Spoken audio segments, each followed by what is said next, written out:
नमस्कार दोस्तों, स्वागत है आपका रेडियो कुमाऊं वाणी में। और कितना जानते हैं हम अपने वनों को, इस विषय पर बात करते हुए अपने चौथे एपिसोड में आज हम बात कर रहे हैं एडवोकेट तनुप्रिया जोशी जी से।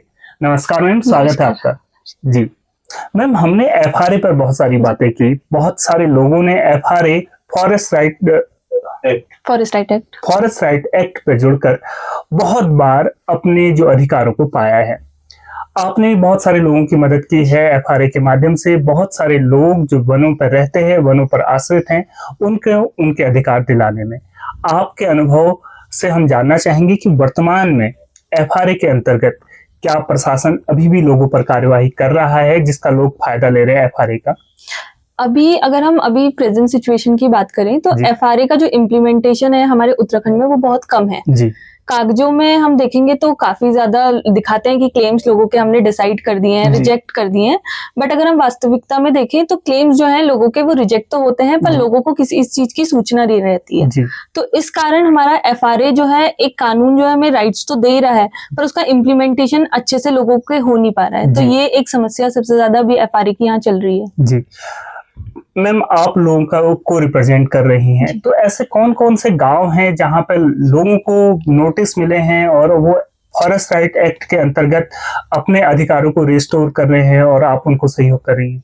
वैसे तो अगर हम उत्तराखंड की बात करें तो हमारा जो तराई पश्चिमी एरिया है वहाँ पे रामनगर जो फॉरेस्ट डिवीजन है वहाँ आप सबसे ज्यादा एफआरए के केस देखेंगे। सबसे ज्यादा जो नोटिस होते हैं इविक्शन के 61 के अंडर वो ज्यादातर इसी डिवीजन में हमें देखने को मिल रहे हैं। और जैसे पुछड़ी का इलाका है और काफी सारे खत्ते हैं, तुमड़िया खत्ता है, तो यहाँ इन सब जगहों में जो है जो भी अगर वन गुज्जर्स हैं या फिर जो भी वनों में आश्रित जो ओटीएफडी लोग हैं उनको सबसे ज्यादा जो है वो एफआरए में इविक्शन के नोटिसेस आ रहे हैं। तो इन्हीं लोगों के लिए हम काम कर रहे हैं अभी तो। मैम, कई बार प्रशासन ने इनकी जो जमीन है अतिक्रमण मुक्त करने की बात भी कही है। कई बार लोग कहते हैं कि हमने इतना अतिक्रमण से जमीन को मुक्त कराया है।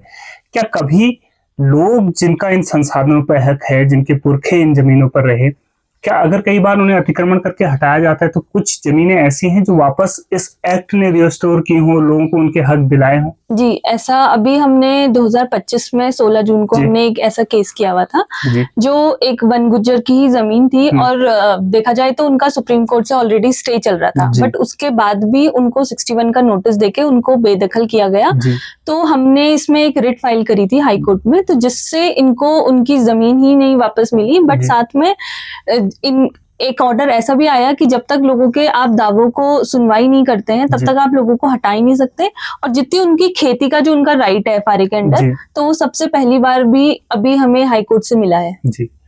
मैम, आप इस पूरी जो घटनाक्रम है या जो कहानी है इसे अगर पहाड़ों की तरफ ले जाए तो हमारे पहाड़ों में बहुत सारे लोग वन पंचायत के उन हिस्सों, गौचर के हिस्सों पर अब छोटे छोटे बगीचे बना रहे हैं या खेती कर रहे हैं। अगर उन्हें कभी इस तरीके की कोई घटना से रूबरू होना पड़े, उन्हें प्रशासन कोई नोटिस देता है, तो उन्हें क्या करना चाहिए? वो अपने कैसे अधिकार को प्राप्त कर सकते हैं? देखिए, अगर मेरा मानना ये है कि किसी को भी अगर सबसे पहले नोटिस मिलता है तो हम लोग का ये होता है कि हम इग्नोर कर देते हैं उस नोटिस को। हमें लगता है कि पहला नोटिस है, दूसरा नोटिस आएगा, तीसरा नोटिस आएगा, तब हम जवाब देंगे। बट हमें ये सारी चीजें कभी भी इग्नोर नहीं करनी चाहिए। और सबसे पहले हम अगर सोचते हैं कि हमें नोटिस आया है तो हमें सबसे पहले जो भी वहाँ अथॉरिटी है जिसने हमें वो नोटिस भेजा, या तो हम वहाँ पे स्वयं जाएं या फिर हम किसी भी जो भी उस कानून को जानता है या जो हमें लगता है हमारी मदद करेगा, चाहे वो एडवोकेट हो या कोई भी उस विषय पे काम कर रहा आदमी है, उसके पास हमें जाना बहुत जरूरी होता है। और कई बार हमने ये देखा है कि जब हम नोटिस के जवाब देते हैं या हमारे पास हाईकोर्ट में कोई केस लेके आता है तो वो नीचे की रेमेडी जो है वो अवेल ही नहीं करता है, तो वो नोटिस का जवाब ही नहीं देता है। तो इससे क्या होता है कि हाई कोर्ट में भी जब केस जाता है तो इसमें बहुत ज्यादा इफेक्ट पड़ता है आपके केसेस में। तो कभी कभार जो कोर्ट है वो आपके हक होने के बाद भी, क्योंकि आपने नीचे जो है वो जवाब नहीं दिया, तो कोर्ट आपसे कहता है कि आप जाइए वापस से पहले नीचे जवाब दीजिए। तो ये मुझे लगता है कि सबसे पहले कभी भी नोटिस आए आपको तो आपको उसको वापस से अपनी डेस्क में रख के छुपाना नहीं है, बल्कि उसका जवाब देना बहुत ज्यादा जरूरी है। तो बहुत बार हमारे अधिकार हैं, फॉरेस्ट राइट एक्ट जैसे कानून हमें वो अधिकार देते हैं। अगर कभी भी आपको कोई भी सहयोग चाहिए हो तो मैम भी आपको सहयोग कर सकती हैं। तो बहुत बहुत धन्यवाद मैम, आपने ये जानकारी हमें दी। Thank you.